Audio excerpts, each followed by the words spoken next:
제가 오늘 드릴 내용은 지금 선생님들 갖고 계신 강의 자료에 보시면 세계사로 보는 한국 독립운동 이렇게 해놨죠. 그런데 한국 독립운동은 한국사입니까? 세계사입니까? 한국사잖아요. 그런데 저는 한국 독립운동은 한국사에 국한해서 봐서는 안 된다 라는 이야기를 좀 오늘 할 거예요. 그리고 실제로 한국 독립운동의 여러 가지 운동의 양상을 보면 이거는 세계사 속의 하나이고, 그리고 당시 세계적인 큰 흐름에 맞추어서 우리가 근대 국가로 나가는 모습을 독립운동을 통해서 갖추었다. 그리고 더욱이 한국 독립운동은 한국에서만 했습니까? 해외에서 많이 했습니까? 해외에서 많이 했죠. 그리고 여기에 참여하신 분들, 영상 찍는 거예요? 제가 좀 움직여도 됩니까? 어떻게? 예. 제가 강의할 때 좀 이렇게 움직이는 걸 좋아해서.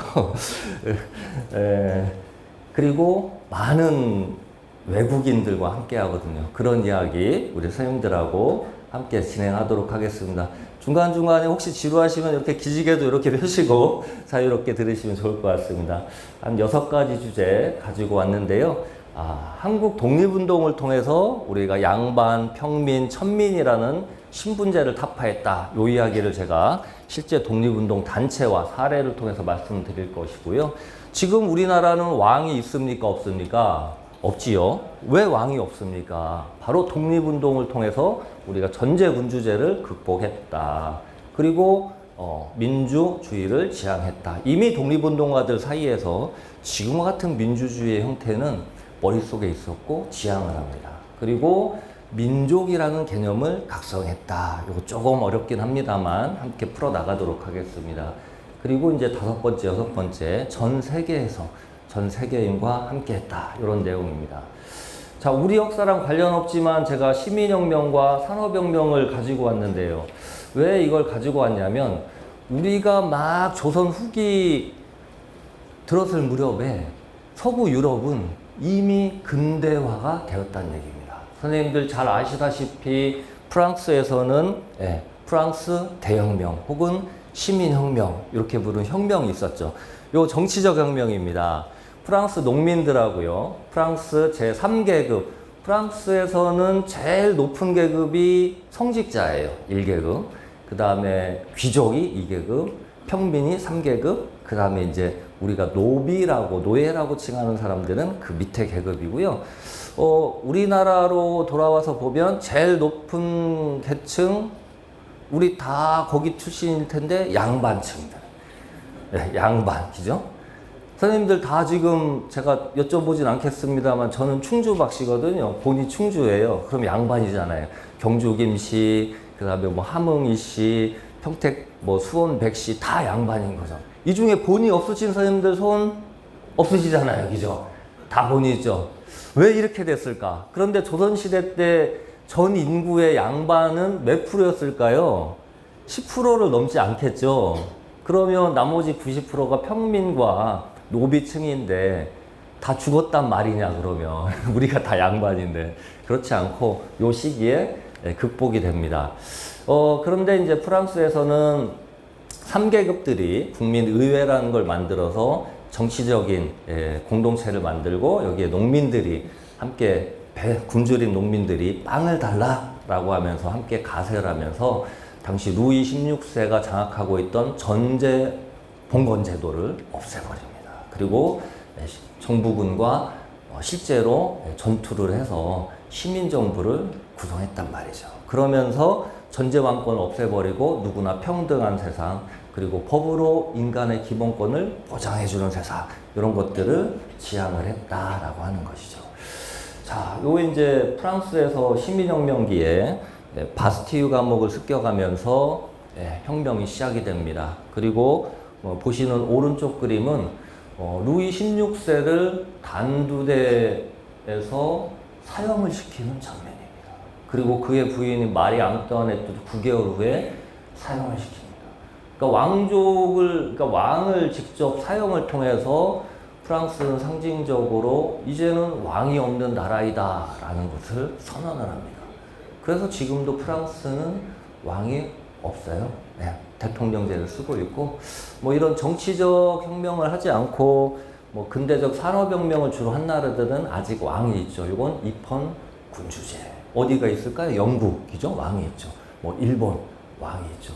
우리나라는 정치적 혁명이 뭐 갑신정변 같은 것이 성공하지 못했는데 왕이 없는 이유는 뭐 그러니까 일본의 그 식민지, 그 다음에 한국전쟁 이런 걸 거치면서 자연스럽게 이제 왕이 없어진 경우가 되겠습니다. 자, 요건 이제 영국의 산업혁명을 설명하는 그림입니다. 증기기관이 발명되면서 산업 전반에 걸쳐서 공장이 생기고, 그 다음에 증기기관차, 자동차 이런 것들이 생기면서 물류가 활성화되죠. 그 전까지 우리 조선시대도 마찬가지입니다만 그 전까지의 인간의 삶의 형태는 우리 선생님들 아주 어렸을 때 혹은 우리의 선대들을 보시면 생계를 유지하기 위해서 반드시 토지에서 뭔가를 우리가 직접 경작을 했죠. 맞습니까? 예, 농사를 지었단 말이죠. 그런데 산업혁명 이후의 시대에는 내가 농사를 짓지 않아도 공장에 가서 일을 하면 돼요. 그리고 임금을 받아서 그것을 시장에서 필요한 대로 쓰면 되죠. 제가 이렇게 설명드린 이유는 우리가 독립운동을 하면서 이런 사회를 지향했다라는 것이죠. 그런데 문제가 생깁니다. 자, 프랑스와 영국을 비난하는 만평 만화이죠. 산업혁명을 겪었더니 공장에서 물건이 무한으로 만들어집니다. 이걸 우리가 공산품이라고 하죠. 그 이전에는 우리가 필요한 거, 우리 선대들 보시면은 뭐 신발이 필요하다 그러면 집에서 집신을 꽈서 신었잖아요. 옷이 필요하다 그러면은 누에 쳐가지고, 저도 어렸을 때 시골에 가면 할머니가 이렇게 실 이렇게 막 짜는 걸 제가 봤는데, 실 짜서 옷을 직접 만들었잖아요. 그런데 공장에서 무한 생산하다 보니까 어느 정도 소비가 되면 더 이상 팔린다 안 팔린다? 안 팔린다. 그러면 그 물건을 어떻게 해야 됩니까? 해외에 수출해야 된다. 그런데 아직 근대화를 겪지 못한 아프리카, 동아시아, 중동아시아, 남아메리카는 그 물건을 받아들이지 않습니다. 왜? 그 물건을 받아들이면 자기네가 경제적으로 피폐해질 것을 분명히 알기 때문이죠. 자, 그럼 어떻게 합니까? 그러한 물건을 생산하는 독점 자본이 자국의 군사력을 이용해서 압박을 하는 거죠. 아, 개방 안 해? 한국 개방 안 하면 우리 군대를 풀 거야? 압박을 해서 조약을 체결하고 식민지를 개척하기 시작합니다. 자, 두 나라가 지금 지구를 다 나눠 먹고 있잖아요. 영국은 아시다시피 인도, 이집트, 캐나다, 호주, 미국, 아프리카지요. 프랑스는 베트남, 캄보디아, 아프리카지요. 이외에도 벨기에, 네덜란드, 이탈리아, 그 다음에 또 어디 있을까요? 독일, 스페인 이런 나라들이 전 세계를 식민지로 막 분할하기 시작합니다. 요때 우리는 뭐 하고 있었냐? 자, 요런 시기를 우리가 근대라고 하는데요. 경제적으로는 그래서 자본주의 사회다. 사회적으로는 누구나 다 평등한 사람들이, 자유와 평등을 누리는 사람들이 이 사회의 구성원이 된다. 이걸 시민사회라고 합니다. 자, 우리 선생님들 지금 다 평등하시죠? 다 자유로우시죠? 우리는 근대사회입니다. 정치적으로는 법으로 인간의 기본권을 보장한다. 그 다음에 정치적으로 내셔널리즘, 민족주의에 기반한다.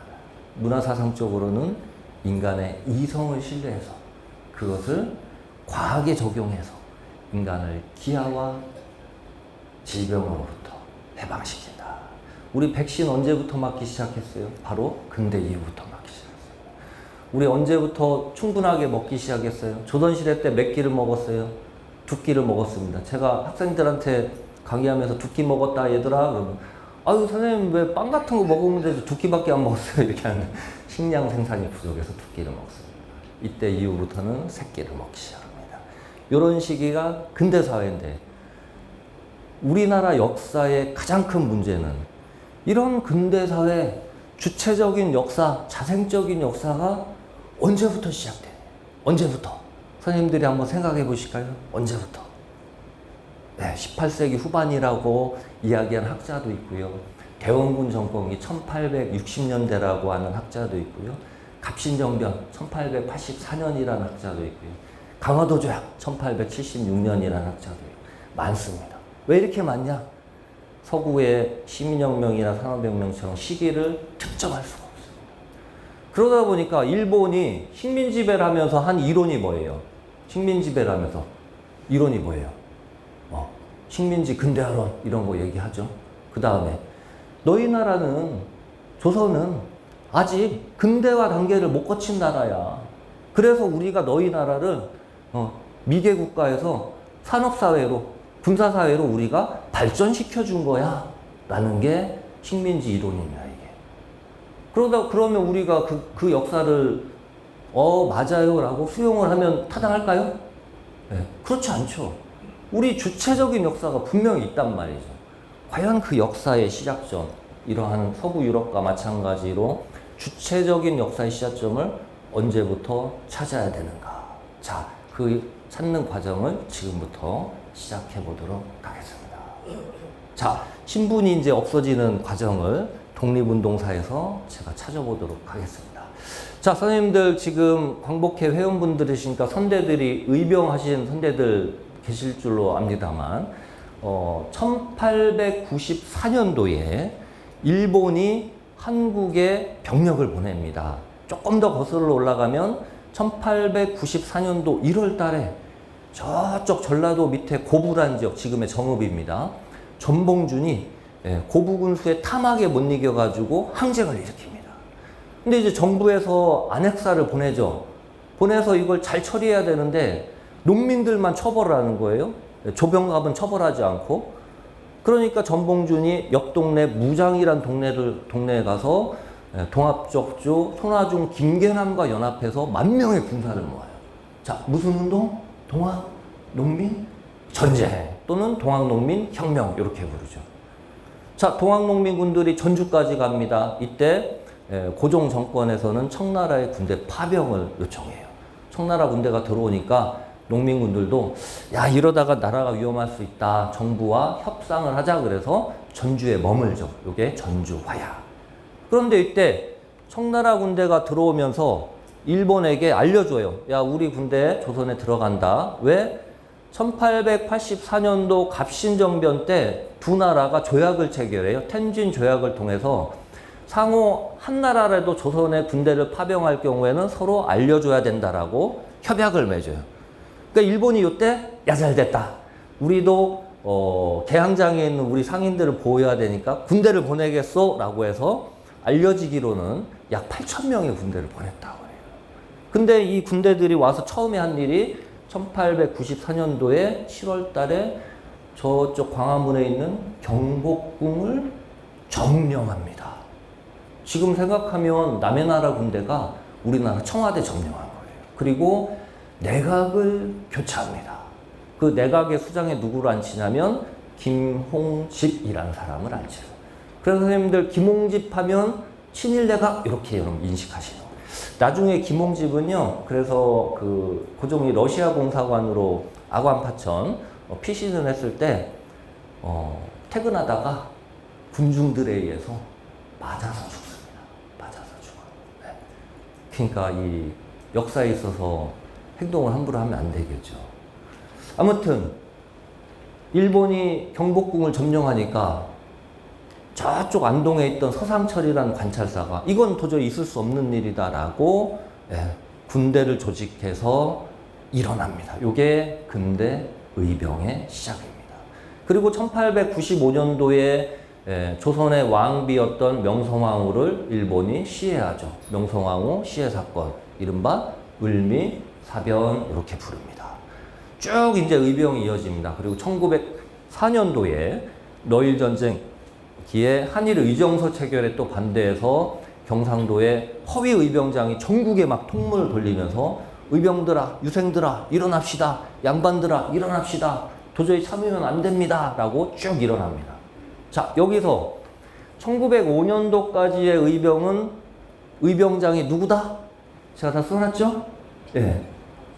양반이다, 평민이다, 천민이다? 양반이다. 의병장들이요.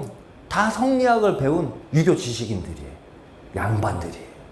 그들이 의병장이 돼서 군대를 모아서 일본에 무기를 들고 싸웁니다. 이때는 신분적 한계가 있어요. 그래서 양반이 의병장이 되어야만 통솔할 을 수가 있어요. 자, 그런데 말입니다. 놀라운 일이 벌어집니다. 사진 잠깐 보겠습니다. 이제 대표적인 양반 의병장들 몇 분 정도만 제가 소개해 드리겠습니다. 자, 이 사진은요, 앞에 가운데 있으신 분이 큰 스승이에요. 여기 가운데 앉아 있으신 분 계시죠? 네, 제가 카메라 때문에 이동은 제가 못하겠습니다. 충청남도 홍성에서 의병이 크게 일어났습니다.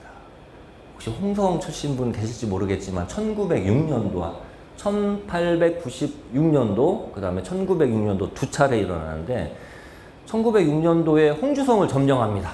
이걸 다 기획하신 분이에요. 김복한이라고 하는 분입니다. 선생님들 혹시 서해안의 남당리에 새우 먹으러 혹시 가셨던 선생님들 계십니까? 가셨죠. 그 남당이 뭐냐면 충청도의 큰 학자인 한원진이라는 사람의 호가 남당이에요. 그래서 그 동네가 한원진이 태어난 동네라 남당리라고 부릅니다. 그 한원진의 제자가 여기 있는 김복한이라는 사람인데 의병을 합니다. 그리고 나중에 1919년도에 3.1운동 이후에 파리 강화회담 때 독립을 청원하자라고 하는 파리 장서운동에 나섰다가 감옥에 갔다가 돌아오니까 잠깐 이동하겠습니다. 제자들이 여기 뒤에 있는 사람들이 제자들입니다. 쭉 제자들 공손하게 손 모은 거 한번 보십시오. 제자들이 아이고 선생님 이제 그만하세요. 언제 돌아가실지 모르니까 사진 한 방 찍으세요라고 지금 사진 딱 찍는 장면입니다. 이 양반 유생들이 이런 의병을 합니다.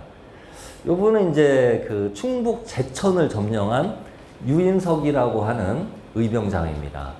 제천을 점령했는데 일본군이 쳐들어와서 실패를 하고 요분은 제자들을 이끌고 블라디보스톡으로 망명해서 거기서 다시 13도 창의군을 만들어서 국내 진공작전을 또 하기도 해요. 요분은 화서 이항로, 위정척사 학파의 대가이죠. 화서 이항로의 제자입니다. 양반이에요? 평민이에요? 양반입니다. 자, 요분은 여러분 아마 다 아시는 분이실 거예요. 독립운동가이시기도 한데 면함 최익현 선생입니다.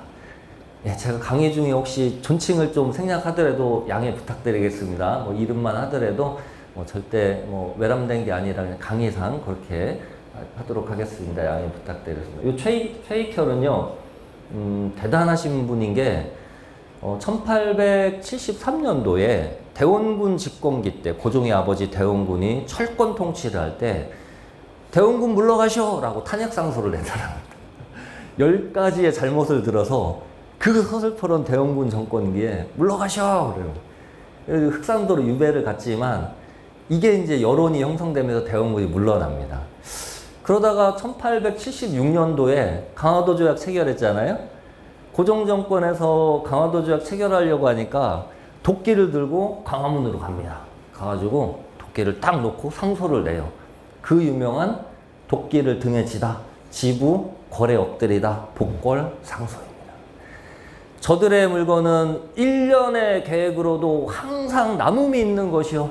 우리의 물자는 잘못 얘기했으면 죄송합니다. 다시 할게요. 저들의 계획은 하루의 계획으로도 항상 남음이 있는 것이요. 무한 생산이죠.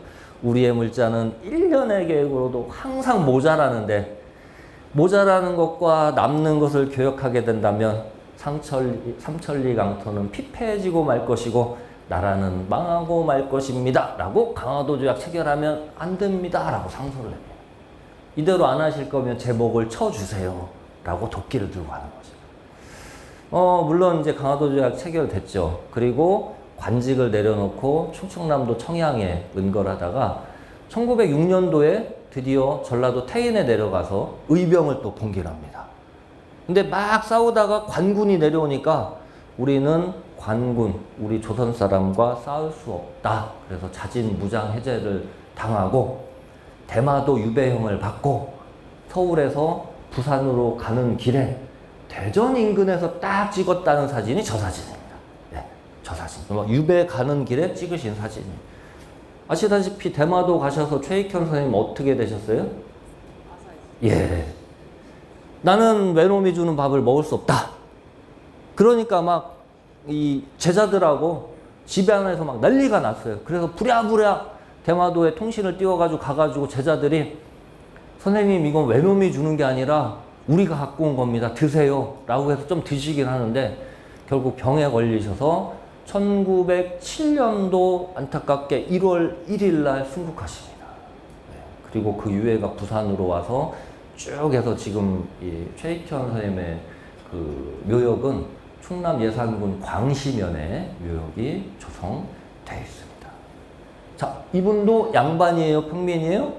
양반이라는 거죠. 이렇게 1905년도까지는 다 양반이 주도를 했는데 1906년도부터 드디어 의병장 중에 신분을 초월해서 평민의병장 신돌석, 심지어는 머슴살이 출신, 옛날에 머슴살이를 담살이라고 했거든요. 남의 집 담살이. 머슴살이 하던 천민 출신 안규용이 의병대장을 하기 시작합니다. 신돌석은 경상북도, 포항, 그 다음에 영덕에 대게 먹으러 많이 가시죠? 강구, 울진, 삼척 여기서 활동. 안규용 의병장은 전라도 보성, 장흥 이런 데서 활동을 하시죠. 자, 생각해 보십시오.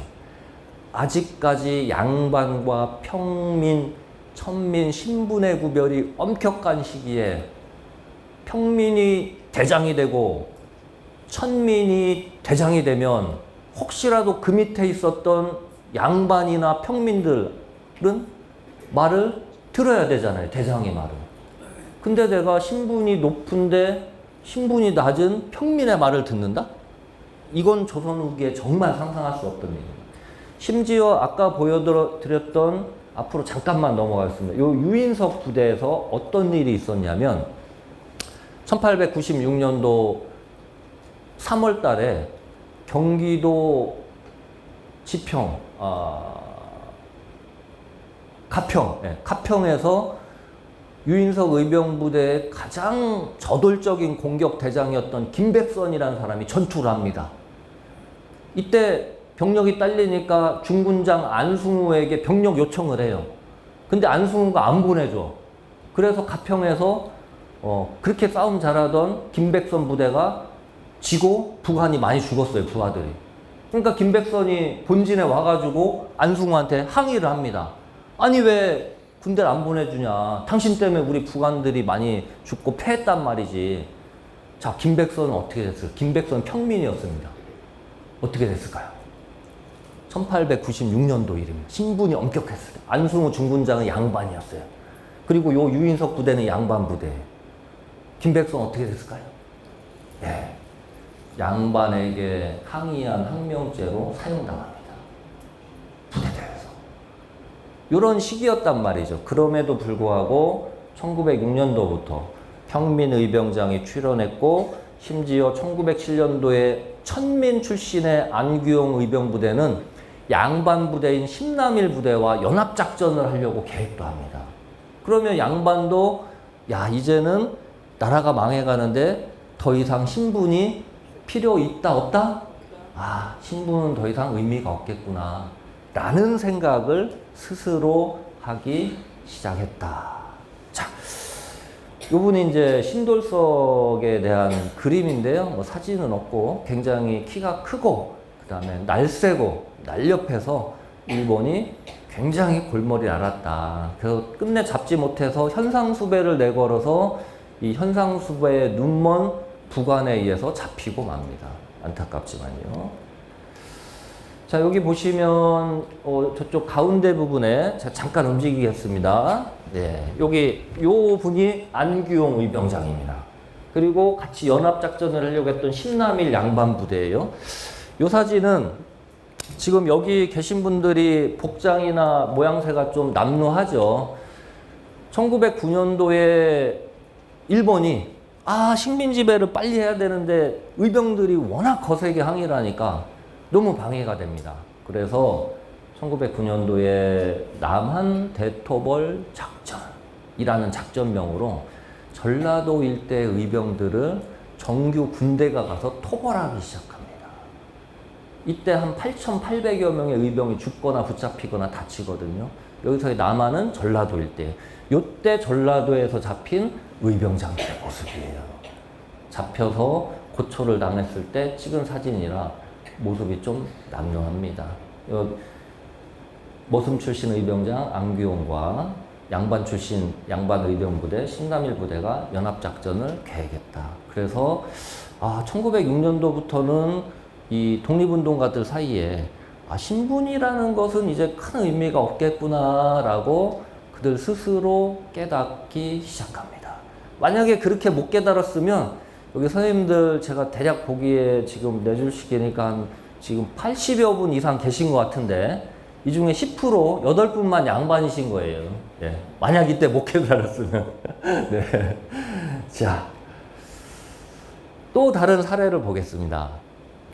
1907년도에 비밀결사 독립운동단체 신민회가 만들어졌습니다. 이 신민회는 여러분들이 다 아시는 도산 안창호 선생님과 양기탁 선생님이 주도를 했는데요. 도산 선생님은 1902년도에 미국으로 유학을 떠납니다. 강서 출신이죠. 평안북도 강서 출신인데 서울에 와서 밀러라고 하는 선교사를 만나요. 그래서 밀러에 의해서 밀러 학당, 구세 학당이라고도 합니다. 거기에 다니다가 밀러의 추천으로 미국 유학길에 떠나요. 근데 1902년도에 미국에 유학 가서 봤더니 조선인, 이미 이제 노동 이민을 간 조선인들이 있는데 너무 조선인들이 대우를 못 받고 조선인들 사이에도 싸움박질하고 야, 이래선 안 되겠다. 내가 공부를 언제든지 할 수 있으니까 공부는 내가 한 3, 4년 밀어놓고 우리 조선인들을 위해서 뭔가 협회도 만들고 우리 지금 광복회처럼 뭔가 결속단체로 만들어서 미국 사회에서 조선인들의 어떤 잘 살 수 있는 방법을 좀 마련해야 됐다고 1904년도에 공립협회라는 걸 만듭니다. 그러니까 대단하신 분이죠. 그 후로 이제 공부를 영원히 못하고 독립운동만 하신 거예요. 네. 자, 그랬는데 미국에서 아무리 이 운동을 해도 효과가 없으니까 1907년도에 다시 귀국을 해서 양기탁 선생님을 만나서 선생님, 지금 이 나라의 국권이 일본에 완전히 넘어가려고 하는데 우리 단체를 하나 만듭시다. 그래서 독립군을 좀 양성합시다. 그 다음에 두 번째, 신교육을 시켜가지고 인재를 양성합시다. 라는 단체를 구성한 게 신민회입니다.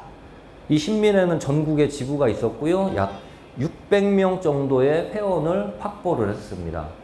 그런데 일본이 이제 데라우치 총독 암살 사건을 조작을 해가지고 안악 지역에서 독립운동가들을 구속을 했는데 그 사람들을 조사하다 보니까 비밀결사 단체라 몰랐는데 신민회라는 단체가 드러났어요. 그래서 120여 명을 잡아서 105명을 기소를 합니다. 그래서 우리가 무슨 사건? 백오인 사건이 일어나는 거예요. 1911년도, 11년. 그때 체포된 사람들이 있었기 때문에 신분을 우리가 분석을 할 수 있었던 건데요. 거기 보시면 그 한 105명 정도의 신분을 분석을 해봤더니 상업을 하던 이가 31% 정도 됩니다. 평민이에요? 양반이에요? 상업, 평민이겠죠. 광공업, 석탄 캐고, 은 캐고, 금 캐는 사람들이 5.7%입니다. 평민이 양반이에요? 평민이겠죠. 교사와 학생은 평민일 수도 있고, 양반일 수도 있고, 잘 모르겠습니다. 농업 5.7% 평민이 양반이에요? 평민이죠. 종교인 양반일 가능성이 많고요. 공무자유업 평민, 노동자 평민, 기타 불명. 그러니까 평민이란 얘기는 평민 이하란 말씀입니다. 천민 포함이에요. 이렇게 보면 약간 50% 정도가 평민 이하층이라는 얘기죠. 자, 놀랍지 않습니까? 같은 단체 안에 동등한 회원 자격을 똑같이 가지는 이가 양반도 있고 평민도 있고 천민도 있는 거예요. 이 회원들 안에는 신분에 대한 의식이 이제 거의 없어진 겁니다. 거의 없어진 거예요. 그리고 이제 조금 이따도 말씀드리겠지만 이때 또 표방한 게 신민회에서 공화정체를 해야 된다라고 주장합니다. 공화정체는 뭐예요? 왕을 없애고 주권이 국민에게 부여되는 공화정을 해야 된다라고 1907년도에 이야기를 해요. 이때는 아직 나라도 망하지 않았고 고종이라는 광무 황제라는 왕이 있었던 시기예요. 어떻게 보면 정부에서 보면 이 신민회는 반란 단체인 거죠. 왕을 부정하니까. 그럼에도 불구하고 공화정체를 얘기합니다. 신교육운동을 해서 오산학교, 대성학교 이런 걸 만듭니다. 나라가 망하니까 저쪽 만주 땅에 유화연, 삼원포에 이들이 망명해서 학교를 만듭니다. 그 학교에서 독립군을 양성합니다. 여러분들이 아시는 신흥 강습소, 나중에 백서농장 됐다가 신흥 무관학교로 이름이 바뀝니다. 신흥 무관학교의 원류는 여기 신민회에서 나오는 거예요. 네. 자, 이렇게 신분이 점점 우리 뇌리 속에서 없어져 갑니다. 요 분이 이제 양기탁 선생이고요. 양기탁 선생은 1906년도에 자, 일본에게 빚진 돈이 너무 많아요. 1,300만 원이 돼요. 정부는 무능하고 이걸 갚을 능력이 없어요. 손 놓고 있어요. 어떻게 합시다? 우리가 갚읍시다. 네, 성금 내고, 뭐 기녀들은 가락지 빼고, 남성분들은 담배 끊어서 돈 아끼고, 국채보상 운동을 총 담당했던 양기탁 선생입니다. 국채보상 기성회 회장을 합니다. 근데 일본이 국채보상 기성금을 횡령했다라고 해서 구속을 해버려요. 왜? 국채보상 운동이 성공하면 큰일 나니까. 그래서 지도부가 다 구속이 되니까 국채보상 운동은 실패하고 그제서야 몇 달 후에 양기탁 선생을 무혐의로 풀어줍니다. 자, 요분은 도산 안창호 선생님입니다. 1902년도에 미주로 갔다가 7년도에 다시 한국으로 왔다가 1910년 나라 망하기 직전에 4월인가요? 다시 미주로 가서 독립운동 하다가 1919년 임시정부가 상하이에서 만들어지니까 임시정부에 와서 활동하다가 다시 미주로 갔다가 중국으로 와서 길림 만주 쪽에서 독립군들 세력 통합운동 하다가 필리핀 갔다가 굉장히 분주하게 다니십니다. 자, 그렇게 독립운동을 하다가 1932년도 4월 29일 날 중국 상하이에서 윤봉길이 적을 향해서 장렬하게 폭탄을 던지죠. 그 일에 연루돼서 잡혀옵니다. 누구예요? 안창호 선생입니다. 1932년도 7월 달에 사진이고요. 독립운동의 여정이 얼굴에 그대로 있죠. 그만큼 독립운동은 쉽지 않았을 것입니다. 그리고 35년도에 추록을 했다가 37년도에 다시 잡힙니다. 그러니까 요 사진과 요 사진의 간극은 5년 차이밖에 안 나요. 안창호 선생이 1878년생이시니까 요게 1937년도니까 59세. 이때 이제 큰 병에 걸리고 감옥에서도 죽을 지경에 되니까 1937년도 12월 달에 병보석으로 잠깐 풀어져서 지금의 서울대병원, 당시 경성제국대학병원에서 치료 중에 그해 3월 달에 서거하고 맙니다. 돌아가시기 직전의 모습. 독립운동이라는 것이 우리 선생님들, 선대 어르신들의 그러한 독립운동이 결코 쉽지가 않았다라는 거죠. 자, 그 다음에 이제 드디어 독립운동 단체 중에서도 이제 신분 이야기를 이제 마치고 왕을 부정하는 전제군주제를 부정하고 공화정체를 수립하자라고 하는 이야기를 드리겠습니다. 앞서의 신민회도 이제 1906년도에 7년도에 이미 공화정체를 얘기했고 독립운동 단체 중에 이 공화정체를 주장한 거 선생님들 지금 오늘 이 주체 단체 이름이 광복회잖아요. 네, 광복회 맞으시잖아요. 광복회라는 사실 원래 독립운동 단체는 1915년도에 만들어집니다. 네. 요거 항일 무력 투쟁하는 단체예요. 그냥 말로 하는 단체가 아니라 친일파 암살이라는 표현 안 하고 친일파 처단하고 친일 부호 처단하고 군자금 모아서 우리가 독립을 하자. 1915년도에 만들어집니다. 누가 만드냐면요. 박상진이라는 울산 출신의 사람이 총사령관이 돼요. 그 다음에 경상도 지부장 왼쪽에 최기중, 오른쪽에 충청도 지부장 김한종. 이런 사람들이 주도를 하는데 이 단체의 특징은요. 기존에 나라가 망한 이후에도 독립운동을 하는 사람 중에 나라를 되찾으면 왕을 다시 세워야 된다라고 주장하는 사람들이 있었어요. 그 사람들을 우리가 복벽주의라고 얘기를 합니다. 네. 그런데 새롭게 왕은 이제 필요 없어. 주권은 국민에게 있어야 돼. 독립한 이후에는. 라고 주장하는 공화주의자들도 있어요. 요 두 계열이 대립하기도 합니다. 그런데 1915년 광복회는 복벽주의 계열과 공화주의 계열이 합쳐지는데 누구의 강령을 따르냐면 공화주의자들의 강령을 따릅니다. 그래서 독립을 하게 되면 우리나라는 공화제로 한다라는 데 따라가요. 물론 이제 광복회를 전공하시는 전문으로 연구하시는 학자분들 중에는 뭐 꼭 그런 건 아니다라는 설도 있긴 합니다만 일반적으로 알려지기는 공화주의를 표방했다. 근대 국가를 표방했다. 이렇게 알려지고 있습니다. 그러니까 이제 15년 정도 되면 이미 신분제를 우리가 스스로 없앴다. 두 번째, 서구 유럽과 같이 공화 정체를 표방했다라고 하는 거죠.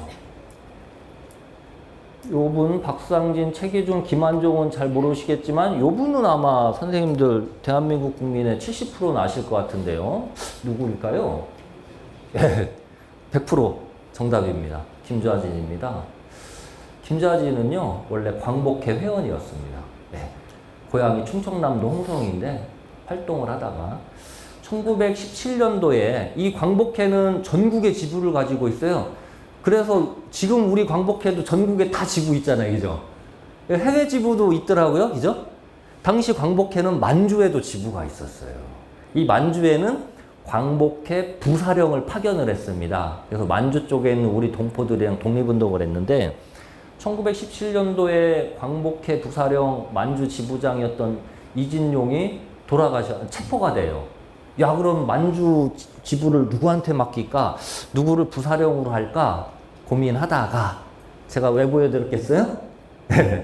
김좌진을 부사령으로 하자. 만주로 파견하자. 그래가지고 이때 김좌진이 만주로 파견돼요. 그래서 드디어 1920년 9월 달에 무슨 일을 한 거예요? 굉장히 큰 일을 하죠. 만주의 백운평, 어란천, 청산리 이런 데서 전투를 해가지고 일본군 사단을 괴멸시켜버리잖아요. 청산리 대첩을 승리로 이끕니다. 어디서 출발한 거예요? 광복회에서 출발한 거예요. 지금 오늘 주최하는 단체 이름 뭐예요? 광복회에서 한 거예요. 네. 광복회란 이름을 굉장히 자랑스러워 하셔야 돼요. 네. 이게 그리고 이 광복회는요. 친일부호 아산에서 박승호, 장곡의 친일부호의 갑자기 이름이 생각나는 친일부호 처단 이런 활동들을 줄기차게 합니다. 1918년도에 일본 경찰한테 발각이 돼서 해체가 됩니다. 그 회원들은요, 만주로 가거나 다시 뿔뿔이 흩어져 또 독립운동합니다. 특히 한운 같은 사람들, 이 사람 청양 출신인데 다시 광복회를 만들자 그래서 막 광복단 결사대 이런 걸 만들기도 합니다. 그 후예들이. 그리고 이제 해방 이후에 이제 광복회 몇 년도에 조직됐죠, 우리 지부장님? 60? 예, 우리 좀 잘 알아보기로 하겠습니다. 하여튼 그래서 그 정신을 이어서 아마 이름을 제가 볼 땐 딴 것 같아요. 예. 자, 그 다음에 이제 서구 유럽처럼 법으로 인간의 기본권을 보장한다. 누구나 자유롭고 평등하다. 이런 것들이 또 독립운동을 하면서 보여지는데요. 결정적으로 대한민국 임시정부 헌장에 요 다 나와 있습니다. 1919년도 4월 11일 날 대한민국 헌장이 발표가 되고 지금의 헌법이죠. 발표가 되고 드디어 정부가 구성이 되는데요. 혹자는 이게 임시정부니까 정식 국가가 아니다 라고 이야기하는 사람들도 혹자는 일부 있습니다. 뭐 선생님들 중에서도 뭐 그렇게 생각하시는 분 계실까요? 아, 안 계시죠? 네, 다행입니다. 네. 왜 그 생각이 틀리다는 걸 제가 조금 있다가 그냥 요 헌장을 통해서 그냥 아주 명료하게 설명을 드리도록 할게요. 1조, 대한민국은, 선생님들이 한 번만 읽어봐시죠. 대한민국은? 네, 그래서 지금 우리나라의 헌법, 60 민주항쟁 이후에 개정된 1987년도 10월달 헌법을 지금 쓰고 있거든요. 제1조에 대한민국은 민주공화국이다. 그대로 받아 쓰고 있습니다. 네. 이때 우리는 이미 국민주권국가를 표방했고, 민주공화제니까 왕이 있다 없다? 없다. 전제군주제를 폐지해버린 거예요. 대단하지 않습니까? 누가 알려주지도 않았는데 스스로 이렇게 한 겁니다. 뭐 하면서 한 겁니까? 독립운동 하면서 한 겁니다. 자, 제가 이제 힌트를 드린 거예요. 마지막에 정리하겠지만, 우리는 근대 사회를요, 독립운동 하면서 만들어 간 거예요. 놀랍게도. 그 암울하고 목숨이 위험한 시기에 서구 유럽과 같은 발전된 사회를 독립운동 하면서 만들어 간다. 그러니까 독립운동이 단순히 일본에게 나라를 되찾자는 운동이 아니다는 얘기죠. 더 이상의 가치가 있다는 얘기죠. 자, 두 번째. 지금 우리나라 대한민국 정부는 입법을 어디서 합니까? 국회에서 하죠. 자, 그 얘기입니다. 대한민국 임시정부가 임시의정원 결의에 의해서 통치한다. 여기서 임시의정원이 국회입니다. 그래서 제10조에 보시면 임시정부는 국토회복 후 1년 내에 뭘 소집한다? 국회를 소집한다. 라고 명시해놨어요. 대한민국 국회 기원은 그래서 어디서 찾으면 됩니까? 여기서 찾으면 됩니다. 대한민국 임시정부 의정원. 그래서 국회 나벤다고 그래 가면 국회를 만든 이들 해서 대한민국 임시정부 초대 요원들, 장관들의 동상이 쫙 있는 거예요. 세 번째는 지금 뭐가 없다고 얘기합니까? 신분이 있다, 없다? 없다. 남녀 기천 빈부의 계급이 없고 일체 평등하다. 근대사회를 지향합니다. 4조에는 누구나 자유롭다라고 지향을 하고 있습니다. 5조에는 선거권과 피선거권을 얘기하고 있는데요. 그래서 이때 놀랍게도 전 인류 사회에서 여성들에게 선거권과 피선거권을 준 한 세 번째인가의 나라가 되더라고요. 뉴질랜드인가 어디가 첫 번째고 그렇더라고요. 아주 빠른 시기에 여성들에게 선거권과 피선거권을 줍니다. 실제로 김마리아 같은 이는 이때 국회의원에 당선되는 거잖아요. 자, 그 다음에 6조는 납세 의무 생략하겠고요. 7조는 더 놀라운 것은 지금 우리나라 세계 어디를 가든 이제 많이 선생님들 가보셨을 테지만 감사합니다, 안녕하세요 다 하죠. 사람들 놀랍습니다. 한국의 문화가 전 세계로 뻗어가는.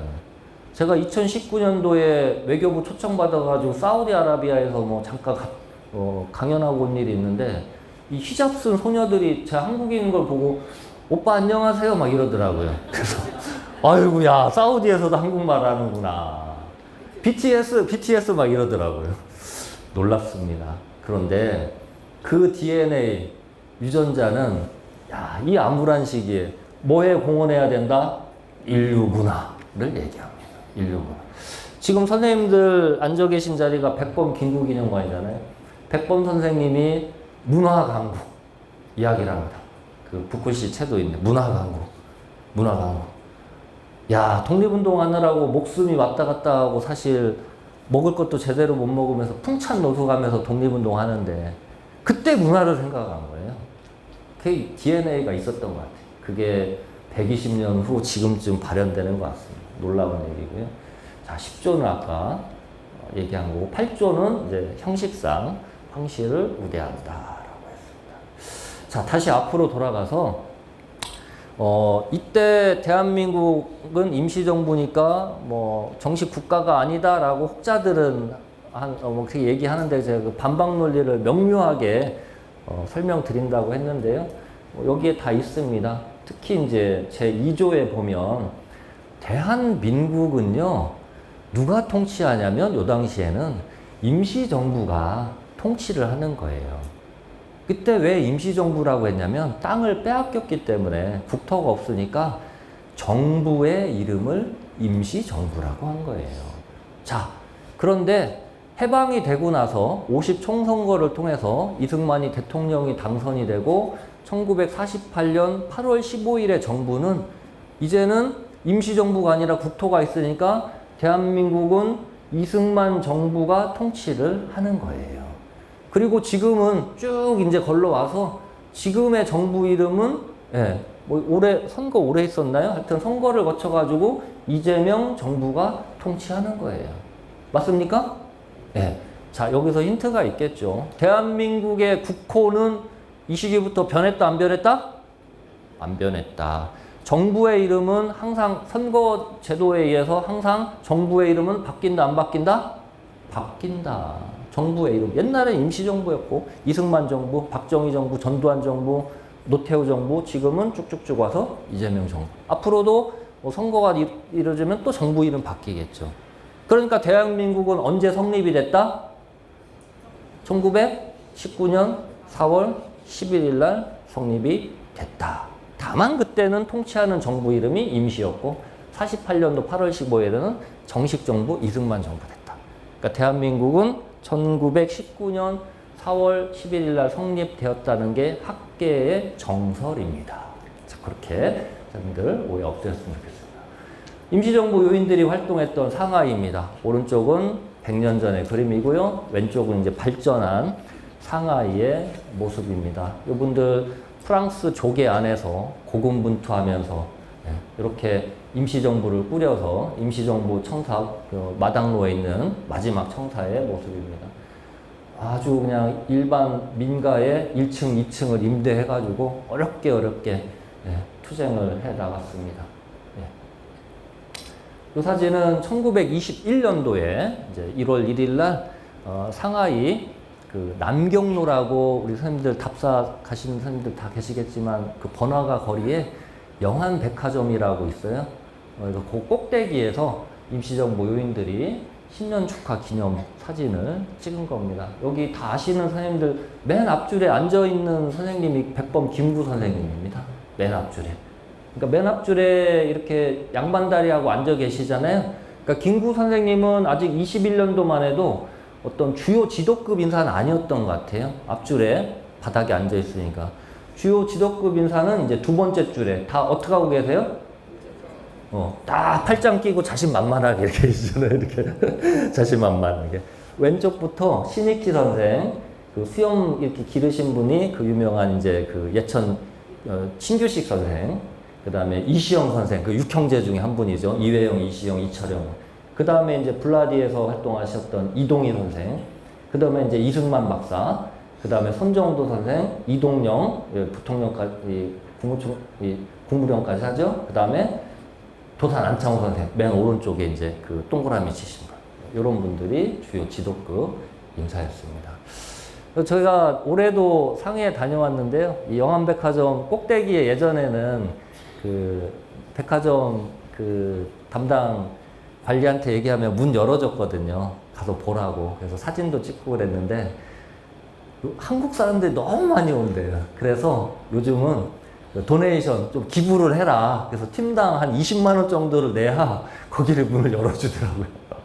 그리고 하도 많이 와서 미리 예약을 해야 된다. 그래서 혹시라도 우리 광복회에서 영암백화점을 답사 가시려면 미리 컨택을 해가지고 이렇게 좀 하셔야 될 것 같습니다.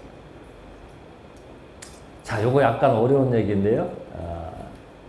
자, 우리는 제 이야기가 맞는지 한번 선생님들이 OX로 답해 주세요. 우리는 5,000년 단일 민족이다. OX. X? 누가 X 났어요? 정말 정답을 맞추셨군요. 대부분 O라고 해야 되는데. 민족은요, 근대 혁명기에 나온 개념입니다. 그래서 사실은 민족이란 개념은 예전에는 없었어요. 있을 수가 없죠. 신분이 다 다르잖아요. 양반이 이 저 밑에 천민하고 야 우리는 같은 동족이야. 너랑 나랑은 한 몸체야. 우리는 같이 잘 살아야 돼. 이렇게 생각했겠습니다. 아유 천한 것 이렇게 생각했죠. 민족은요 혁명기에 통합, 정체성, 공동체, 소속감, 근대국가의 애국심을 발현하기 위해서 만들어진 개념이에요. 네이션이라고 하죠. 근데 우리가 이게 그래서 근대적 특징을 띠고 있습니다. 민족이라는 이 네이션이라는 것은. 언제 생겼냐? 바로 독립운동하면서. 특히 3.1운동기에 우리는 하나다. 우리가 힘을 합쳐서 같이 싸우면 이길 수 있다. 이런 민족의식이 스스로 누가 안 알려줬습니다. 우리 스스로 장악을 합니다. 그러니까 서구 유럽에서 역사 발전 단계 나오는 근대 특징이 독립운동 과정에서 지금 보니까 어떻게 다 나왔어요? 안 나왔어요? 다 나온 것 같아요. 어떻게? 누가 알려줘서? 아니에요. 우리 스스로. 이 대단한 거죠. 우리 스스로. 민족을 각성하면서 국민 통일국가 수립을 지향해 나갑니다.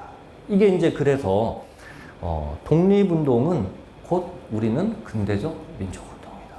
예를 들면 손병희 선생의 삶과 민족운동 이렇게 논문이 나오기도 하는 거예요. 그래서 손병희 선생의 삶과 독립운동 똑같은 얘기입니다. 우리는.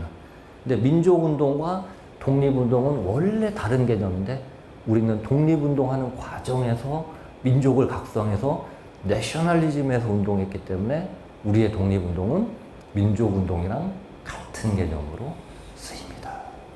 자, 이제 5번째로 가서 독립운동이 전 세계 사람들과 함께한 이야기를 좀 해보도록 하겠습니다. 국제적 연대, 사상적 연대, 국제 정세에 대응한 운동 방향, 이건 제가 간단히만 설명드릴게요. 1917년도에 이 러시아에서 혁명이 일어납니다. 이거 뭐냐면 러시아에서도 왕을 없앱시다라고 하는 혁명이 일어나요. 이게 이른바 사회주의 사상에 입각한 레닌 혁명이에요. 그래서 왕을 지지하는 사람들 왕정파는 이른바 우리가 러시아 백군파라고 하고요. 왕을 없애야 된다라고 하는 사람들은 볼셰비키파, 이른바 적군파라고 이야기합니다. 이때부터 러시아도 내전이 일어나요. 자, 그런데요. 우리는 러시아에서 활동하던 사람들이 있었죠. 블라디보스톡, 우스리스크, 하바르스크 이런 데서. 그러면 우리는 러시아 땅에서 있는데 적군파, 백군파가 서로 싸우는데 어디 편을 서야 좋을까요? 선생님도 어디 편에 서실 거예요? 적군파? 왜요? 빨갱이, 공산당인데?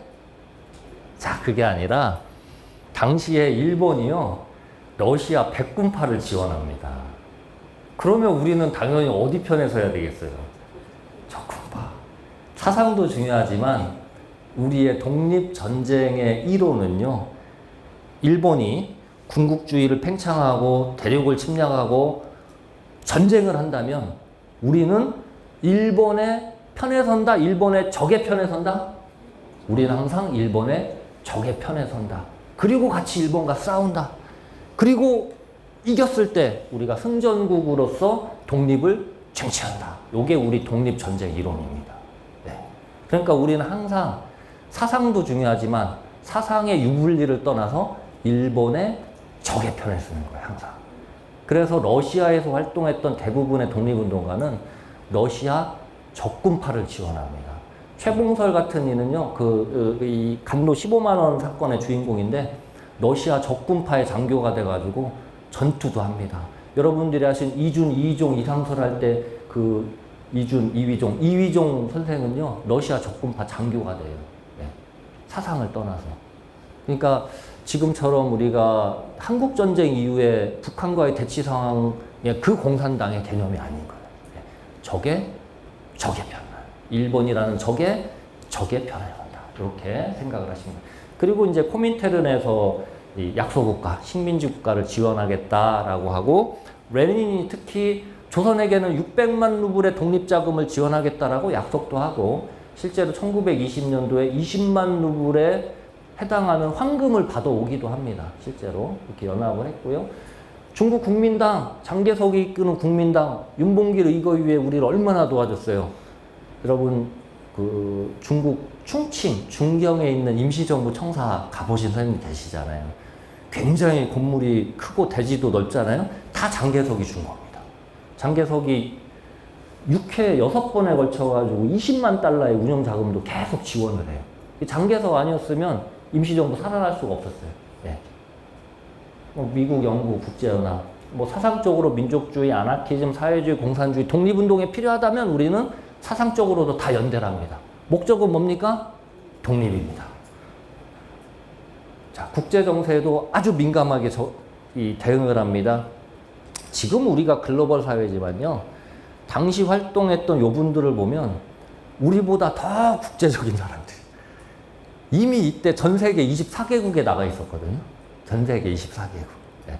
그리고 국제 동향을 매우 냉철하게 판단하면서 어떻게 해야 우리 독립에 유리할까? 이런 걸 판단합니다. 예를 들면 1907년도에 네덜란드 헤이그에서 세계 만국평화회의가 있을 때 고종이 이준희, 이종, 이상설 세 사람의 특사를 파견하잖아요. 그래서 다 알리잖아요. 일본이 불법 침략하고 있다. 1차 세계대전 당시에도 윌슨이 1918년 전쟁이 끝나기 전에 새 벽두에 미국 의회에서 평화원칙 14개 조를 얘기하는데 그 중에 5번째 조가 패전국의 뭐 오스트리아, 헝가리 뭐 이러는 패전국의 식민지는 스스로 그 민족들이 자치해야 됩니다. 무슨 주의요? 민족 자결주의를 얘기합니다. 독립운동가들이 이 소식을 접했어요. 그런데 패전국의 식민지, 안타깝게 1차 세계대전 당시에 일본은 승전국의 입장이었어요. 아, 우리는 해당 안 되네. 이게 낙심한 게 아니라 그럼 승전국의 식민지도 민족 자결주의를 적용해달라고 윌슨한테 요청합시다. 그래서 막 윌슨한테 청원을 합니다. 다음에 1919년에 파리에서 전쟁이 끝나고 강화회담, 전쟁의 책임을 묻는 강화회담이 일어나요. 승전국들이 모이겠죠. 그때 그래서 야 그럼 파리에 우리 대표를 파견하자. 그래서 이 민족 자결주의 원칙을 우리도 인정받자. 여러분들 아시는 김규식 같은 이가 신한 청년단에서 파리로 막 파견을. 유생들은요, 아까 얘기한 양반 유생들은 야 그럼 우리 유생들 사인해. 곽종석 저쪽 영남에, 아까 충청도의 김복한 이런 사람들 사인해서 막 그 청원 운동합니다. 이렇게 국제정세에 매우 민감하게 됐지. 2차 세계대전 때는 완전 참전을 하죠, 이제는. 영국, 버마전선, 인도전선, 미국과 OSS 같이 합작해서 독수리 작전, 완전 이제 참전을 해버리는 거예요. 예. 자, 그러면 이제 사람을 보겠습니다. 제가 1시간 반 한다고 그랬는데 벌써 1시간 4분 지났는데. 여러분들은 지겨우시면 저는 시간이 너무 빨리 가요. 지겨우시면 이렇게 한 번씩 이렇게 좀 하시고 이렇게 좀 하시고. 너무 지겹게 해서 죄송합니다. 네. 재밌어요? 자, 재밌어요. 더 크게. 네. 아이고 좋습니다. 네. 네. 아이고 너무 호응을 많이 해서 강의를 한 4시간 해야 되겠네요. 네. 농담이고요. 제가 8월 이후에는 아직 조사를 못했는데 우리 너무도 잘 알겠지만 독립유공자 우리 훈장은요 3월 1일, 그다음 8월 15일, 11월 17일 이렇게 1년에 3번 이렇게 훈장을 수여를 합니다. 그래서 7월 기준이기 때문에 더 늘어날 수 있다는 점 감안하고 들어주시기 바라겠습니다. 이때까지 지금 우리 독립유공자, 우리 선대 어르신 다 포함되어 있죠. 대한민국 독립유공자는 대략 한 18,000명 조금 상회하는 숫자입니다. 맞죠? 네. 너무 적어요. 너무 적어요. 네, 너무 적어요. 제가 볼 땐 실제 독립운동한 사람의 1%도 안 될 것 같은데 안타깝지만 자료도 없고 뭐 그런 현실인데 이 중에 외국인이요 9개국에 그러니까 8개국에 97명인데 제가 가로쳐 놓은 건 독립운동을 했는데 자료가 약간 없어서 공헌을 못 받은 외국인까지 합치면 9개국에 한 100명 정도 됩니다. 지금 아마 더 늘었을 것 같아요. 일본, 일본도 있네요. 일본, 중국, 러시아, 미국, 캐나다, 프랑스, 영국, 헝가리. 헝가리는 이제 의열단에게 폭탄 제조술을 알려준 마자르라고 하는 사람이 정체불명인데 최근에 헝가리 학자가 마자르는 누구일 것이다 라고 논문을 썼어요. 인터넷에서 선생님 찾아보시면 그런 내용이 나옵니다. 시간이 허락하는 데까지 제가 간략간략하게 요분들 소개해 올리겠습니다. 왜냐하면 남의 나라를 위해서 자신이 이렇게 희생한다는 게 사실은 쉽지가 않습니다. 선생님들 지금 네팔에서 막 폭동이 일어나는데 네팔 사람들 위해서 가서 같이 가담하시겠어요? 못하죠. 이게 쉬운 일이 아니라는 거죠. 그럼에도 불구하고 이분들은 어쩌면 우리보다도 더 우리나라를 사랑하는 사람입니다. 그래서 계속 존경해도 후대를 거쳐서 존경을 해야 된다. 자, 일본 분인데요. 후세 다츠지라고 하는 분인데 독립운동가를 변호를 합니다. 그리고 1926년도 60만 세 운동 때 권오설이 잡히니까 일본에서 굳이 자기가 한국으로 와서 변호인단에 합류를 합니다. 내가 일본 가서 구호활동할게. 뭐 여러분들이 아실 만한 변호한 사람이 박열이란 사람을 또 변호를 해요. 네. 나중에 요분은 일본 정부에서 볼 때는 골치 아프잖아요. 변호사 자격을 박탈당합니다. 일본 정부에. 자기네 나라에 그렇게 미움을 받으면서까지 한국인들의 독립운동은 정당한 운동이다. 이건 처벌해서는 안 된다라고 변론을 하신 분이에요. 요분은 이제 박열이라는 분이십니다. 저 맨 왼쪽 사진은 실제 박열과 그 부인인 가네코 후미코의 사진이고요. 중간은 영화 포스터입니다. 근데 배우들이 너무 똑같이 분장을 했어요. 그리고 오른쪽에 있는 분이 이제 가네코 후미코라는 분인데 박열의 부인이세요. 박열이 흑도회를 만들어 가지고요. 일본 왕을 폭살하려고 계획을 해요. 근데 26년도에 관동 대진이 터지면서 이게 발각이 돼요. 그래서 둘 다 무기징역을 받습니다. 안타깝게 박열 선생님은 해방이 되면서 이제 일본 감옥에서 풀려 나왔는데 가네코 후미코 선생은 감옥 안에서 돌아가셨어요. 왜 돌아가셨는지 지금까지도 몰라요. 네, 지금까지. 그래서 이분의 묘가 어디 있냐? 문경에 있습니다. 문경. 네, 문경으로 왔어요. 박열의 고향이 아마 문경인 것 같아요. 그래서 거기에 박열열사 기념관 지금 만들어놨습니다. 네, 한국을 위해서 돌아왔습니다. 뭐 요거는 제가 설명 안 해도 알겠죠? 네. 장계석, 장제스라는 분인데 이 사람이라 하면 안 되겠다. 요 분은요, 윤봉길에 이거 터지니까 우리 선생님들 너무도 잘 아시잖아요. 중국 100만이 못한 일을 한국의 청년 혼자 해냈다. 왜냐하면요, 중국 사람들은 한국인들이 중국에 와서 그렇게 독립운동하는 거 좋아하지 않았습니다. 심지어 1927년에 길림에서요, 안창호 선생님이 우리 독립운동 세력 통합합시다 막 연설하는데 중국 경찰이 와서 잡아가요. 왜 그러냐면 자기네 나라에서 총 들고 폭탄 던지고 막 집회하니까 일본과 외교적 마찰 생기잖아요. 자기네들 좋지 않은 거예요. 거꾸로 입장을 바꿔놓고 선생님들 생각해 보시면 서울 한복판에서 다른 나라 뭐 A라는 나라 사람들이 와서 자기들끼리 막 총기 훈련하고 폭탄 만들고 이러면 선생님들 뭐 아이고 잘하네 이렇게 하시겠어요? 아 저거 위험한데 이렇게 생각하시겠죠. 그런데 윤봉길의 이거 이후부터 중국인의 마음이 움직였어요. 마음이. 한국은 정말 대단하다. 특히 장개석이 임시정부를 이때부터 전폭입니다. 그냥 도와준 거 아니에요. 전폭적으로 지지합니다. 김구 선생이 이 임시정부 요인들하고요, 장개석과 몇 차례 계속 회담을 합니다.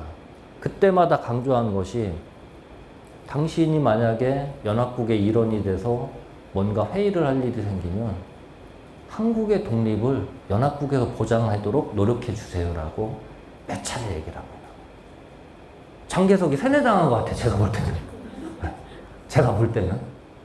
1943년도 11월 27일인가요? 5일간 카이로에서 영국의 처칠, 미국의 루즈벨트, 중국의 장개석이 만나서 군사협의를 합니다. 일본과 어떻게 맞서서 싸울 것인가, 독일에 맞서서 싸울 것인가. 이때 장개석이 의제를 꺼낸 거예요. 어떤 의제? 한국의 독립을 우리 3개국 연합국이 보장하자. 근데 사실 이거는 원래 의지에 없던 내용이거든요. 장개석은 한국 사람이 아니에요. 근데 왜 한국의 독립을 보장하자라는 의지를 꺼냈을까? 그러니까 고마운 거죠. 우리 입장에서. 미국이나 영국은 한국의 식민지에서 독립을 보장하는 일이 전혀 관심도 없었고요. 자기네 나라도 다 식민지가 있어요. 그래서 전쟁이 끝나도 식민지 지위가 변하는 거 원하지 않아요. 반대했겠죠? 청계석이 설득한 거예요. 루즈벨트를. 왜? 미국은 일본과 싸우는데 대륙에서 중국이 어쨌든 일본 막아줘야 되잖아요. 그리고 처칠은 끝까지 반대를 합니다. 미국이 설득을 했어요.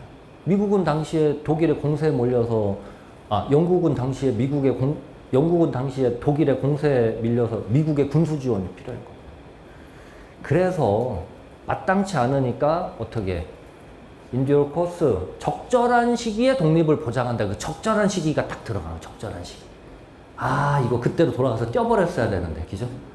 그것 때문에 얄타에서 그럼 적절한 시기 몇 년으로 할까 막 20년 한 30년 한 나왔잖아요.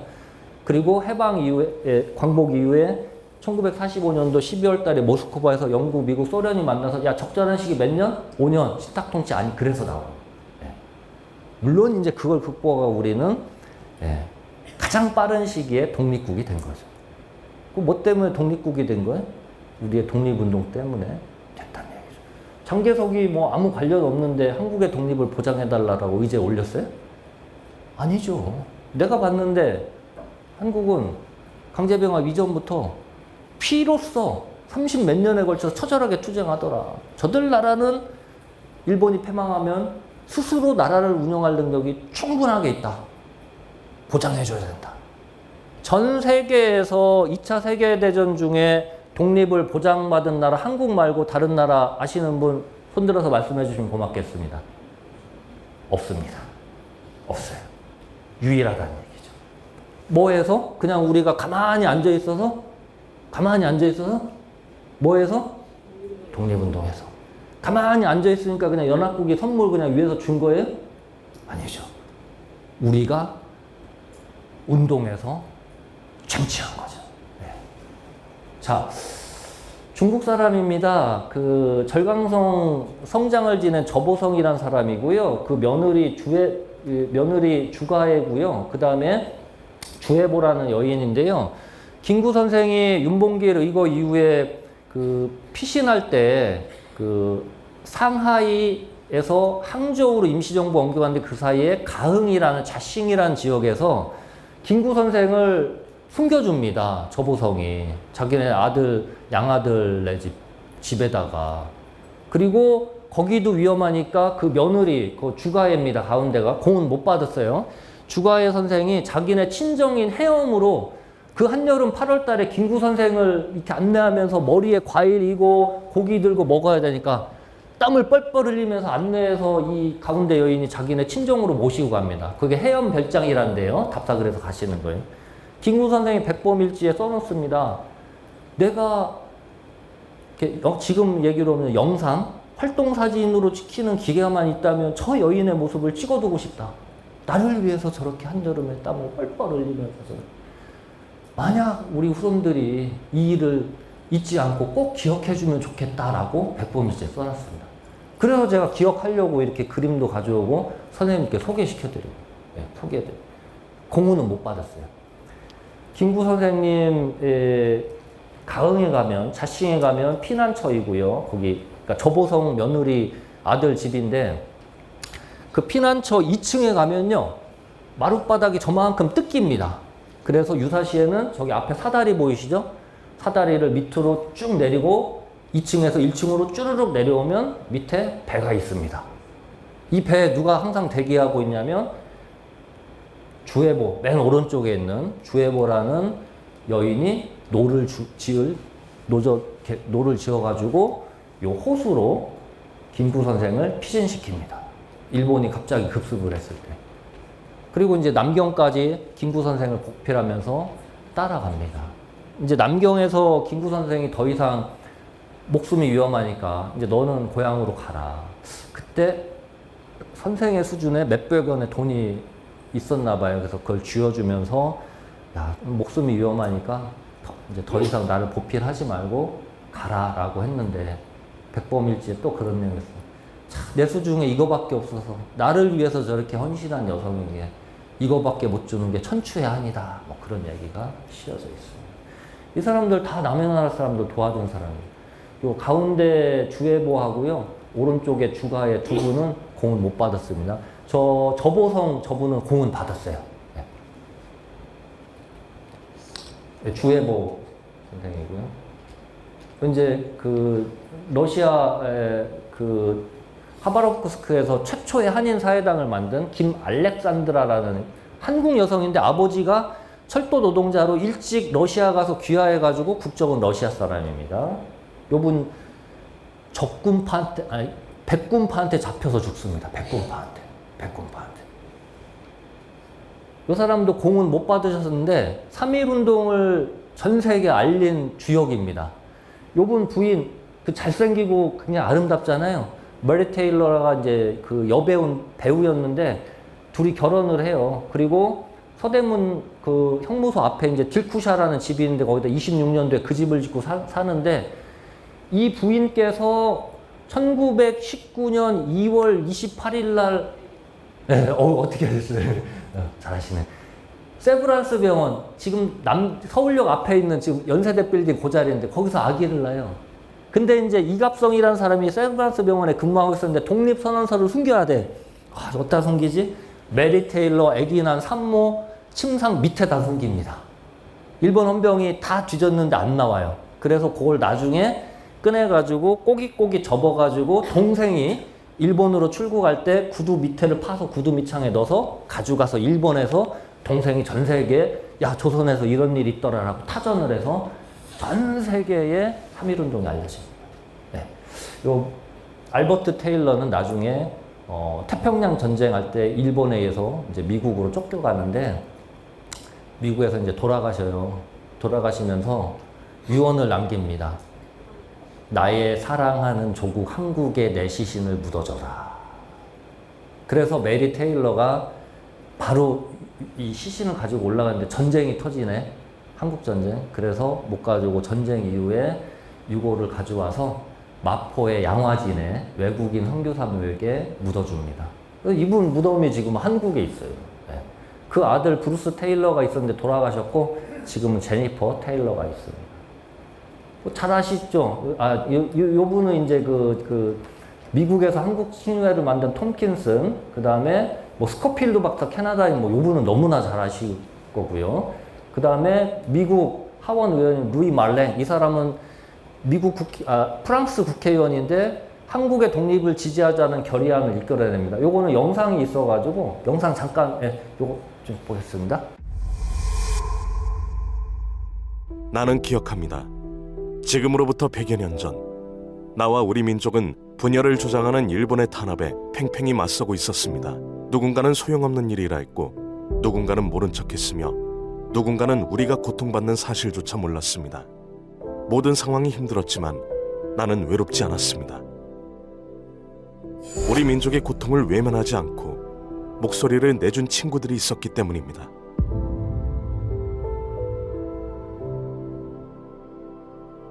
그 첫 번째 친구는 영국 런던의 종공기자였던 프레드릭 A. 맥킨지입니다. 대한민국 국민이라면 한 번쯤은 본 적 있는 사진을 촬영한 장본인이기도 합니다. 그가 처음부터 우리의 친구였던 것은 아닙니다. 하지만 그는 일본에게 탄압받는 한민족의 순환을 목격한 뒤부터 달라졌습니다. 일본의 제국주의적 팽창과 이를 위해 사용된 폭력적 수단은 결국 일본 자신의 안녕과 세계 평화에 심각한 위협이 될 것이다. 또한 그는 우리 민족의 독립을 지지하는 마음을 담아 글을 쓰기 시작했습니다. 1919년 봄에 일어난 한국인의 평화적인 대일 항쟁은 세계를 놀라게 하는 사건으로 나타났다. 저서를 통해 일본의 만행과 한국의 저항운동을 상세히 기록했고 사람들에게 한민족의 독립에 관심을 가져달라고 촉구하였습니다. 맥켄지는 그의 저서에서 나는 지금 자유와 정의를 외치고 있다. 세계는 나의 말에 귀를 기울이는가? 라고 호소하였습니다. 이러한 양심 어린 호소는 많은 영국인들의 마음을 움직였습니다.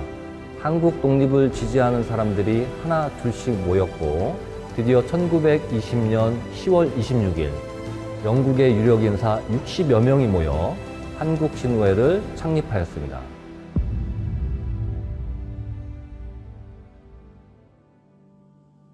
프리드리 A 맥켄지가 영국에서 한국 독립에 대한 관심을 촉구하는 동안 미국에서는 또 다른 친구인 플로이드 윌리엄 톰킨스가 뜻을 함께했습니다. 자유와 정의, 인도적 관점에서 한국의 독립은 반드시 이루어져야 합니다. 목사였던 그는 한민족에 대한 일본의 탄압이 인권 존중의 가치를 훼손하고 있다고 생각했습니다. 그의 관점에서 한국의 독립은 인류의 보편적 가치인 존엄성을 지키는 것이나 다름없었던 것입니다. 그의 호소는 지속적인 실천으로 더 힘을 얻었습니다. 일본에 의한 한국 침탈과 한국민의 열망과 배치되는 일본의 강압적인 지배는 결국 세계 다른 국가와 관련된 극동 평화에 혼란을 가중시킬 수 있습니다. 그는 필라델피아의 한국 친호회를 대표하여 미국 정부를 향해 도움을 요청하였습니다. 톰킨스는 거리로 나가 한국 독립을 지지하는 대중 집회도 주도하였습니다. 이를 통해 미국 내 한국 친호회 회원을 2만 5천여 명까지 확보하는 데 크게 기여하였습니다. 일제 탄압을 잘 몰랐던 미국인들에게 한국의 실상을 알리고 독립의 가치를 공감하는 데 크게 역할하였습니다.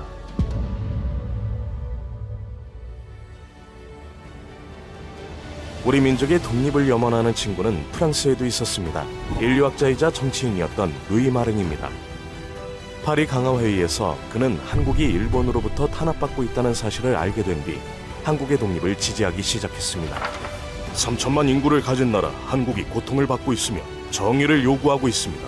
한국 독립을 위해 100만인의 서명운동을 펼칩시다. 서명운동을 펼칩시다. 루이 마랭은 프랑스의 한국 친호회 초대 회장을 맡아 세계인들이 한국의 독립에 관심을 가져줄 것을 촉구했습니다. 루이 마랭에게 있어 한국 독립을 지지하는 일은 지식인이자 정치가로서 마땅히 해야 할 의무였습니다. 1932년 윤봉길 의거가 일어났을 때 상해 프랑스 조계에서 일본과의 외교적 마찰까지 빚으며 한국인들의 체포를 막았습니다. 광복 이후에도 신탁 통치안을 반대하면서 끝까지 한국을 도왔습니다. 이러한 그는 한국인보다 한국을 더 사랑한 진정한 독립투사라고 할 수 있습니다.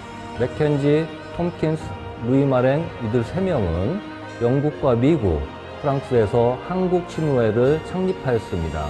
그리고 이를 주도적으로 이끌면서 암울했던 식민지시기 전 세계의 한국인들의 독립의지를 크게 알렸습니다.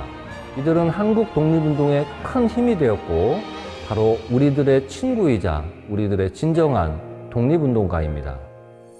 우리의 투쟁은 독립을 지지했던 세계 각국의 친구들이 있었기에 승리할 수 있었습니다. 100년이 지난 지금도 나와 우리 민족은 그들을 기억하고 있습니다. 나는 대한민국입니다. 보훈처에서 만든 노래인데 이렇게 우리나라의 독립을 위해서 외국인들이 이렇게 희생을 하셨는데 그만큼 한국의 독립운동은 한국사의 범주를 이제 뛰어넘었다는 거죠. 그래서 세계사의 범주이다. 요 베델이란 분인데요. 대한매일신보의 사장이기도 하고 양기탁 선생과 국채보상운동을 함께 하신 분입니다. 공은 받으셨고 아까 이제 나온 맥켄지라고 하는 분인데 요 사진 경기도 양평에서 찍은 사진인데 왼쪽은 이제 드라마에 나온 사진이었고 가운데 있는 사진은 실제 의병들의 사진인데요. 이때 맥켄지 기자가 의병들을 취재를 합니다. 대한제국의 비극, 그 다음에 자유를 위한 한국의 투쟁, 지금 우리 대학원생들하고 작년에 쭉 번역을 했는데 거기에 실제 그런 내용이 나옵니다. 의병을 만나서 취재를 하는데 저 군복 입은 의병 대장한테 물어보죠. 당신들 왜 이렇게 싸우십니까? 대답을 하죠. 우리는 무기도 열악하고 탄환도 이제 다 떨어졌소이다. 우리는 일본과 싸우다 죽을 줄 압니다. 그러나 우리는 일본의 노예로 죽느니 한국의 거꾸로 했네. 일본의 노예로 사느니 한국의 자유민으로 죽겠습니다. 그게 맥켄지 저서에 딱 써져 있어요. 네. 자, 아일랜드 신부님들도 이렇게 독립운동을 같이 하셨습니다. 자, 그리고 전 세계로 나가서 독립운동을 했는데요. 전 세계 24개국에 지난 2002년도부터 한 23년 됐네요. 전 세계 우리나라 독립운동을 흔적을 국가보훈처하고 독립기념관, 우리 한국근현대사학회에서 같이 막 찾았는데요. 현재까지 전 세계 24개국에 우리나라 독립운동을 한 흔적이 1024개소에 남아 있습니다. 그래서 아시아 대륙에서는 뭐 중국 전역에 있고요. 심지어 적국인 일본에도 많이 있습니다. 몽골에도 있고요. 카자흐스탄, 우즈벡, 인도, 타이완, 필리핀에 흔적이 남아있어요. 아메리카 지역에는 뭐 미국 대륙에 다 있고요. 하와이 있고요. 심지어 멕시코나 쿠바에도 있습니다. 멕시코 노동이민을 가신 분들이 독립운동을 합니다. 그리고 쿠바로 이주해서 대한인 국민회에 가입해서 독립운동을 합니다. 유럽의 러시아 지역에서는 블라디나, 이르쿠츠크, 치타, 하바rov스크, 우슬리스크 뭐 이런 지역이 있고요. 영국, 프랑스, 네덜란드, 벨기에, 독일, 스위스, 이탈리아 지역에도 독립운동의 흔적이 남아 있습니다. 제가 다는 연기를 못했고 대표적인 지역만 있습니다.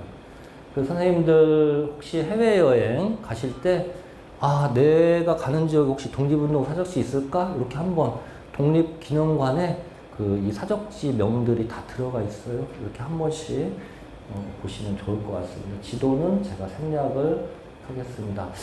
자, 이제 정리하겠습니다. 제가 1시간 반 한다고 그랬는데 이 시간 맞을 것 같습니다. 오늘은 아주 명강의가 된 것 같아요. 시간 잘 지키는. 아니, 좀 더 일찍 끝내야 명강의인데 명강의는 아니고 중간 강의 정도. 시간 오버되는 강의를 제일 못한 강의라고 우리 얘기하고 있습니다. 한국 독립운동은요, 이제 한국사가 아니다. 세계사이다. 왜? 한국 독립운동가들이 지향한 게 당시 전 세계의 제국주의로부터 압박받는 모든 인류의, 아까 루이 말랭이 얘기했죠. 자유평화, 정의를 회복하자는 운동이다. 일제로부터 독립하는 걸 넘어서 우리가 모두 향유해야 될 자유와 평화를 위한 정의의 투쟁이다. 그것을 우리만 한 게 아니라 전 세계 사람들과 했다. 그리고 그것을 전 세계에서 했다라는 거죠. 그리고 한국 독립운동은 우리의 주체적인 서구 유럽과 같은 역사 발전을 설명하는 것이다.